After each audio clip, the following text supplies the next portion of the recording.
Hello everyone, कैसे हैं सब? कमेंट बॉक्स में सभी डालें आप कैसे हैं। तो क्लास आज हम पढ़ाने जा रहे हैं आपको फर्स्ट ईयर एंड 12th मतलब इंटरमीडिएट क्लास। आपको first year and second year inter की बुक। उपन्यास है सारा आकाश नाम है राजेंद्र यादव का। राजेंद्र यादव का सारा आकाश नाम है। तो सबसे पहले हम राजेंद्र यादव का जो है जीवन परिचय पढ़ते हैं। फर्स्ट ईयर वाले और सेकेंड ईयर वाले बच्चे देखें, ठीक ना? सारे बच्चे फटाफट आ जाओ। तो राजेंद्र यादव का जन्म 28 अगस्त 1929 को आगरा में हुआ था। किसका? राजेंद्र यादव का जन्म कहाँ हुआ था? 28 अगस्त 1929 को आगरा में हुआ। इन्होंने आगरा विश्वविद्यालय से MA हिंदी किया। मतलब अलग अलग सब्जेक्ट होते हैं ना, जिसको जो पसंद होता है। तो इन्होंने MA जो है हिंदी से किया। इन्होंने MA किससे किया? हिंदी से किया, ठीक ना? अब ये तो इनका जीवन परिचय है। अब इनका जो है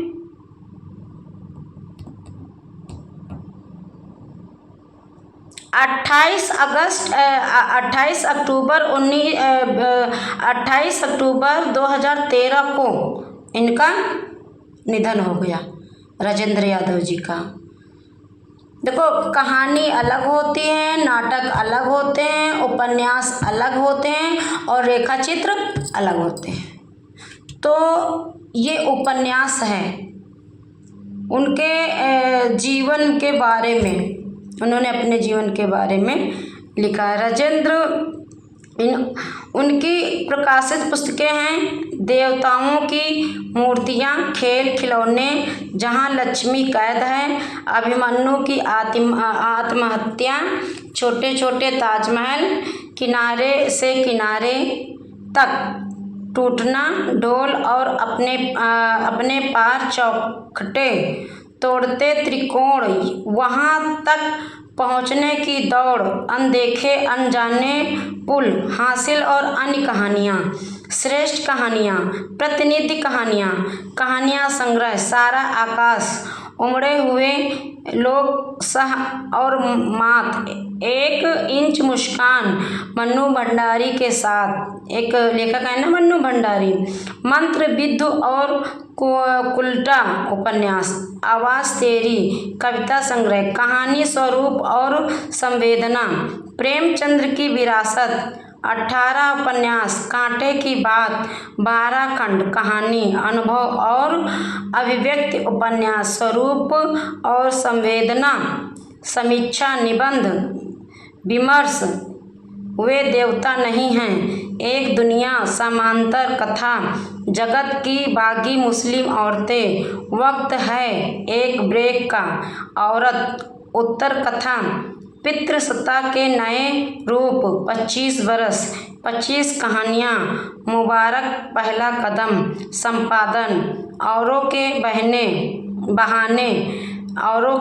बहाने, व्यक्ति चित्र, मुड़ के देखता हूँ, आत्मकथा, राजेंद्र यादव, रचनावली, 15 खंड, अगस्त 1986 से 27 अक्टूबर 2013 तक, प्रेमचंद द्वारा स्थापित कथा मासिक हंस का संपादन, चेखव, तुर्गनेव, कामू आदि लेखकों की कई कालजी कृतियों का अनुवादन इन्होंने किया है।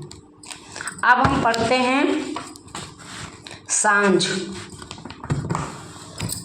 बिना उत्तर वाली 10 दिशाएं सांझ, मतलब उसमें से तो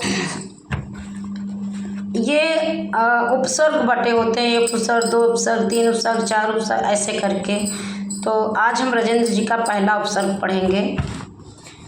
बिना किसी ताल और लय के ढमाढम पीटती ढोलक और औरतों के चिचियाते स्वर अचानक रुक गए।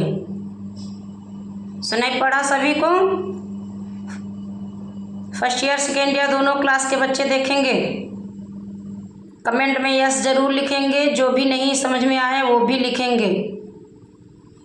बिना किसी ताल और लय के डमाडम पिटती ढोलक और औरतों के चिचियाते स्वर अचानक रुक गए। क्या हुआ के साथ सारी औरतें, बच्चे गली वाले जंगलों और छज्जों पर लद आए। छज्जे बेटा होते हैं जब पक्के मकान बनते हैं, उनका ऊपर का पोर्स जो सामने की तरफ होता है। नीचे फाटक पर कमर लचकाकर ताली बजाते हिजड़े आए। जियो जियो रे लला का आलाप बोलकर बौखलाए से ऊपर मुंह उठाकर ताकने लगे।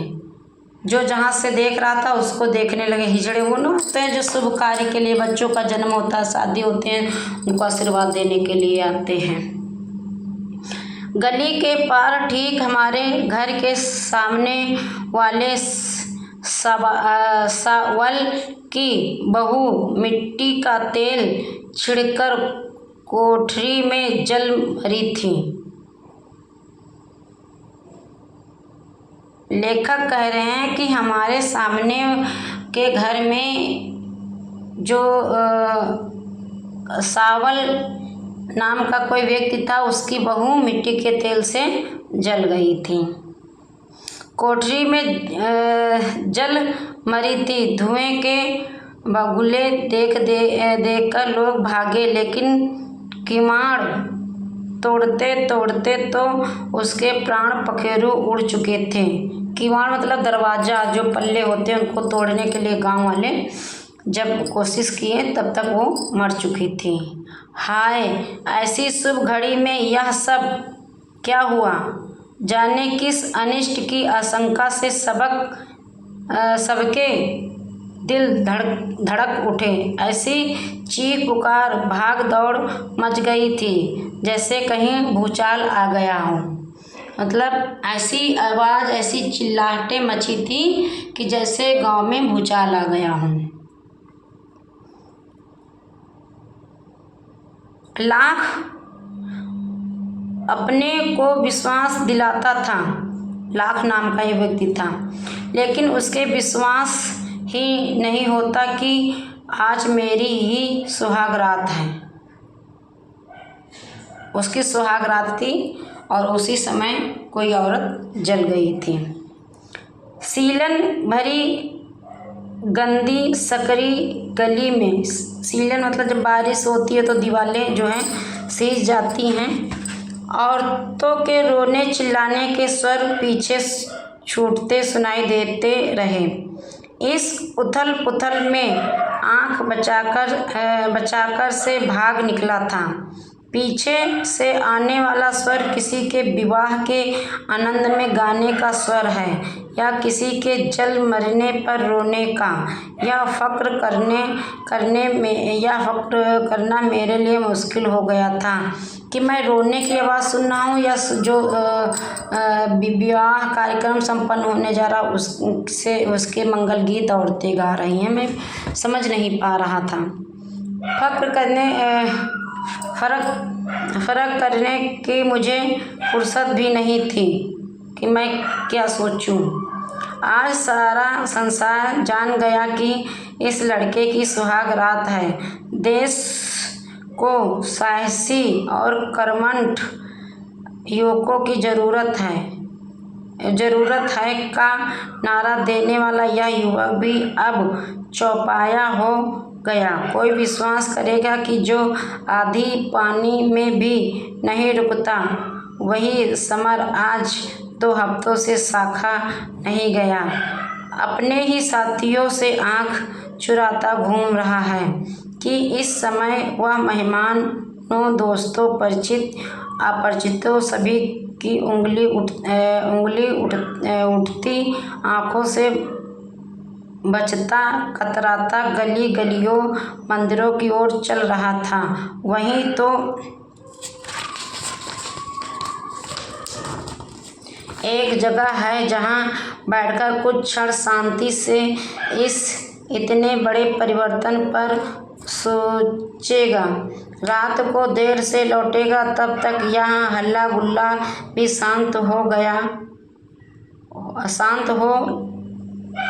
हो लेगा, मतलब शांत हो जाएगा। लेकिन स्वर पीछा कर रहे हैं, जो आवाज़ों में सुनाई पड़ रहे हैं, चिल्लाने की, गाने की।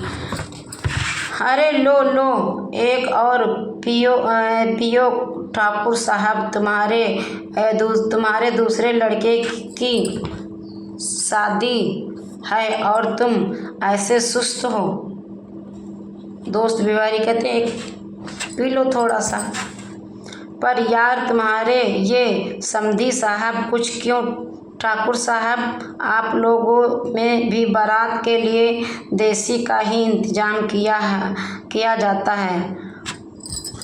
आज तो विलायती कहने लगे कि ठाकुर साहब, आप लोगों के यहाँ भी जो शादी में देसी ठर्रा ना, वो पीने वाला, वही इंतजाम किया जाता है। लेकिन आप तो सारे विदेशी लेके आए हैं। जलजलाया हुआ चेहरा, कीचड़ भरी आंखें, लड़खड़ाती जुबान, भापारे छोड़ती शराबी सांसें। शराबी लोगों को देखा है ना, चेहरा उनका अलग ही कुछ बयां करने लगता है। माड़े के नीचे पगड़ी को संभालते बाबूजी दहाड़ रहे थे। माड़े मतलब मंडप जो होता है ना, उसके नीचे। हमारे साथ धोखा किया गया है, कह रहे हैं कि हमारे साथ धोखा किया गया। उठो उठो, फेरों का वक्त हो गया, सोना ही है तो जाकर जनवासे में सोना। जो मंडप के नीचे सो रहे थे उनसे बोला जा रहा था, अगर सोना है तो यहाँ से जाओ, जहाँ पे बारात रुकी हुई है, जहाँ पे कुछ लोग रुकते हैं उसे जनवासा कहते हैं, वहाँ जा कर के सो लो। यहाँ पड़े हो ना शरीर का होश, ना कपड़ों का ख्याल। क्या कहेंगे लोग कि अच्छे बाराती लेकर आए। उठो उठो, यहाँ से जाओ। जिन जिन लोगों ने पी थी उनके लिए बातें हो रही। देख उसे देख जरा, वह जो लड़की की माँ के पीछे वाली है ना, बड़े बड़े बालों की चोटी किए, जिनके कानों में सफ़ेद नगों वाले फूल हैं। यार क्या आंखें हैं, हमारी तो अर्थी यहीं उठेगी। मतलब बाराती लोग आते हैं ना, मुँह में भी देखा होगा आप लोगों ने, जूते ले लो, पैसे दे दो, वो लड़की और लड़के के पक्ष में होता है। और जो आते हैं लड़के वाले, वो लड़की वाले को, कोई अच्छी लड़की हो उसको कहते हैं कि ताड़ते हैं, औरतों को भी देखते हैं। तो जाहिर सी बात है कि जो नशे में थे वो लोग सास के पीछे, एक औरत चल रही थी लड़के की सास के पीछे, उसको देखते हैं और हंसते हैं, कहते यार क्या भला है, आज तो मेरी जान ही यहाँ पे जाएगी। तू बाहर नफरी और के किंडिंग धूम नगाड़े के जोड़ तोड़ मिलाए जा रहे हैं। नगाड़े जो नाश होता है तो होती है। भागो भागो, इस जंजाल से दूर भागो, मेरी भीतर कोई लगातार रट लगाए जा रहा है। वह देखो, सामने वाला लड़का कुछ जाना पहचाना लगता है। एकदम मुड़ पड़ो वरना तो घंटे बातें करेगा, बेवकूफ़ी के मजाक सुनने पड़ेंगे। बीबी कैसी लगी, मिठाई खिलाओ, हमें बारात में भी नहीं ले आए। भागो, मतलब दूल्हे से मजाक कर रहे हैं उसके दोस्त लोग। बढ़िया चैप्टर है, सारे बच्चे इसको जितना हमने पढ़ाया उतना रिवीजन करेंगे। अगर जिसको समझ में ना आए तो कमेंट बॉक्स में यस करना, ठीक ना। और हमसे पूछना कि मैम हमारी समझ में नहीं आया है, प्लीज़ पूछना, हमें अच्छा लगेगा। और दोस्तों में शेयर करना, ठीक ना। ये फर्स्ट ईयर और सेकेंड ईयर के बच्चों की सारा आकाश राजेंद्र यादव द्वारा लिखा गया पहला सर्वे। ठीक है, थैंक यू क्लास।